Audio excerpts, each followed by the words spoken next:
मध्य प्रदेश कांग्रेस में टिकट को लेकर विरोध लगातार जारी है। प्रत्याशी बदलने की मांग को लेकर हंगामे के बीच पूर्व मुख्यमंत्री दिग्विजय सिंह ने कहा कि सबसे खराब काम प्रत्याशियों का चयन करना है, सभी को टिकट नहीं दे सकते। उम्मीदवारों का नाराज होना स्वाभाविक है। उन्होंने कहा कि सत्य की विजय हो, असत्य का नाश हो, जिसका पालन कभी बीजेपी ने नहीं किया।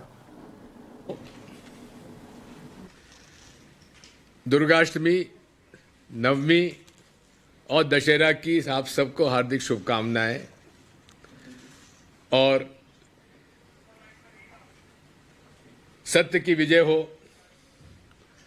असत्य का नाश हो,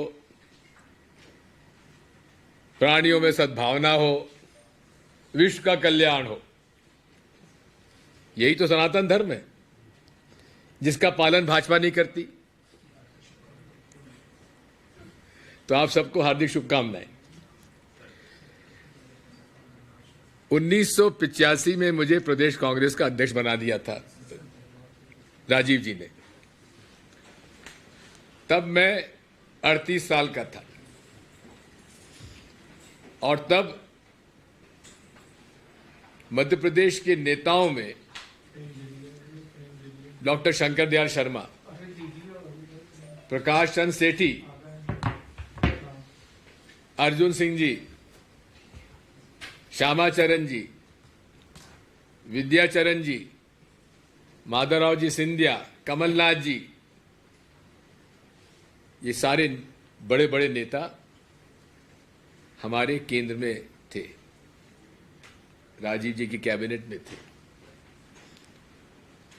और आप समझ लीजिए कि 38 साल का दिग्विजय सिंह इन सब के साथ हमको मिलकर काम करना था। उस समय प्रदेश कांग्रेस का ऑफिस एक टिन शेड में हुआ करता था,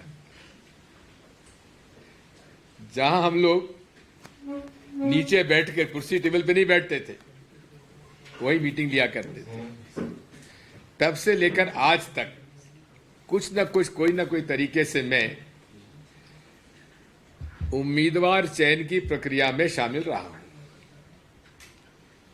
सबसे खराब काम है उम्मीदवार का चयन, क्योंकि जो भी उम्मीदवारी बताता है वो कहता है साहब 25,000 से कम से मैं नहीं जीतूंगा।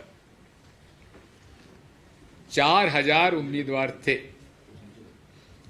अब 4,000 उम्मीदवार में 230 कैसे चुने? कोई लिखित परीक्षा तो इसमें होती नहीं, केवल संभावनाएं देखी जाती हैं।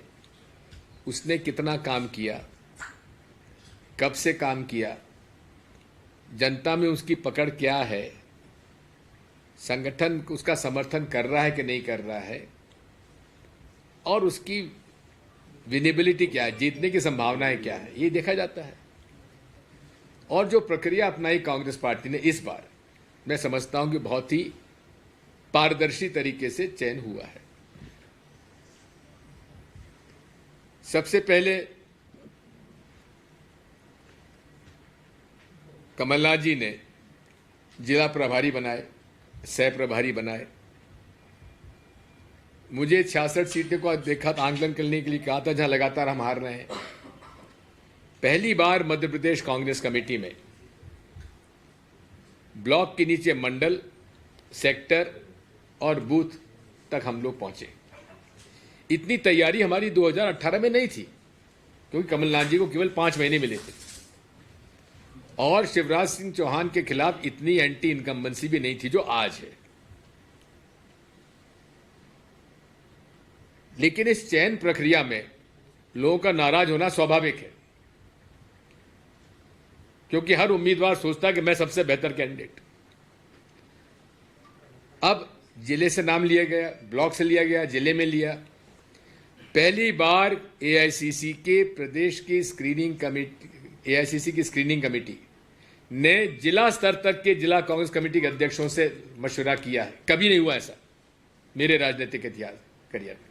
मैं पीसीसी प्रेसिडेंट भी रहा, चीफ मिनिस्टर भी रहा, जनरल सेक्रेटरी भी रहा, एआईसीसी की स्क्रीनिंग कमेटी का अध्यक्ष भी रहा और वर्किंग कमेटी का मेंबर भी हूं। इतना पारदर्शी तरीके से कभी चयन नहीं हुआ था जो इस बार हुआ है। स्क्रीनिंग कमेटी के साथ साथ फिर एआईसीसी के हमारे सेक्रेटरीज एआईसीसी, कोई असेंबली सेगमेंट नहीं है जहां वो लोग ना पहुंचे, कोई असेंबली, हर असेंबली सेगमेंट में हम लोग पहुंचे हैं।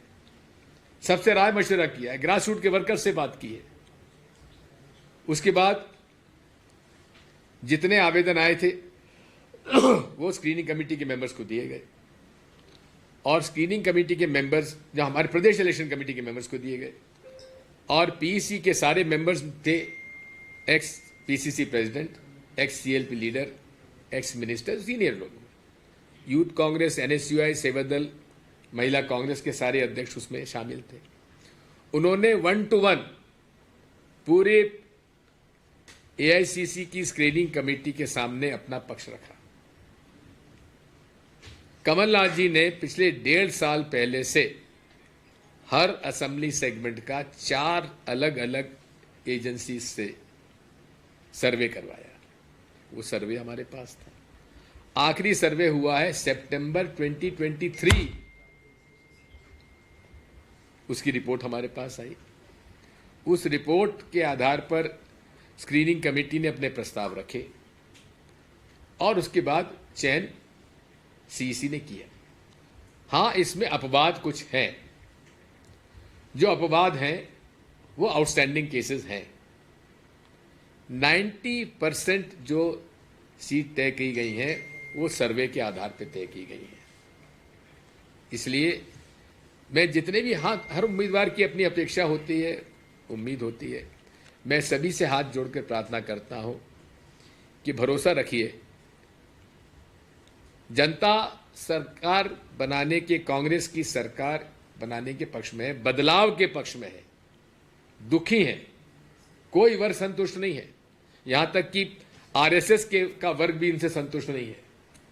भाजपा की लीडरशिप में भी 42 से अधिक सीटों के लोग विरोध कर रहे हैं, पर डेली विरोध हो रहा है। आप कहने कि सभी के समन्वय बना लिया था, सभी से चर्चा कर ली थी, लेकिन इतना विरोध क्यों? और कई बार आरोप भी लगे हैं, कई जो कार्यकर्ता हैं आरोप भी लगाए कि भाई पैसे में बेचा गया है। सर, सबसे ज्यादा सुजालपुर, जावरा, इन सीटों को लेकर ज्यादा सुनिए, देखो, ये उम्मीदवार जो है इतना मना करते हैं इनको, तुम काहे को यहां परेशान हो रहे हो? भोपाल दिल्ली, भैया मैं तो देखा है मैंने कि कई उम्मीदवार, मैं मजाक की बात कर रहा हूं कि नहीं हवाई जहाज से चलो, हवाई जहाज से आएंगे, अच्छी होटल में रुको, वहां दिल्ली में अपना माहौल बनाओ, भोपाल माहौल बनाओ। ये सब व्यर्थ है। ऐसे माहौल बनाने से कोई फैसला नहीं होता। सुनिए, मैं नरेश ज्ञानचंदानी का केस बताता हूं आपको। ये कहीं गया ही नहीं, ना तो भोपाल में रहता है, दिल्ली तो गया नहीं, ना किसी उसे चक्कर काटे, उसको टिकट मिल गया। छानबीन करके निष्पक्षता से टिकट दिए गए हैं। ऐसे लोगों को टिकट मिला है जिनको को कहे नहीं साहब हम तो कांग्रेस के वर्कर हैं, हाँ उनका आंकलन हुआ, दिया। और जो दिल्ली भोपाल करते रहे, खर्च हो गया, टिकट नहीं मिला, तो नाराजी तो होना है। घर वाले कहते हैं तुम क्या कर रहे हो, मोहल्ले वाले छेड़ते हैं कि आ गए एमएलए साहब। अब ये सारी बातें तो ज्यादा परेशान तो होना स्वाभाविक है, लेकिन हमारी सहानुभूति उनके साथ है। धैर्य रखो, धीर रखो। हम लोग, सरकार हमारी बनती है तो जितने भी हमारे ऐसे लोग हैं जिनके साथ कुछ अन्याय हो भी गया होगा तो उनका पूरा ख्याल रखा जाएगा। सर ईवीएम को लेकर, सर इसके बाद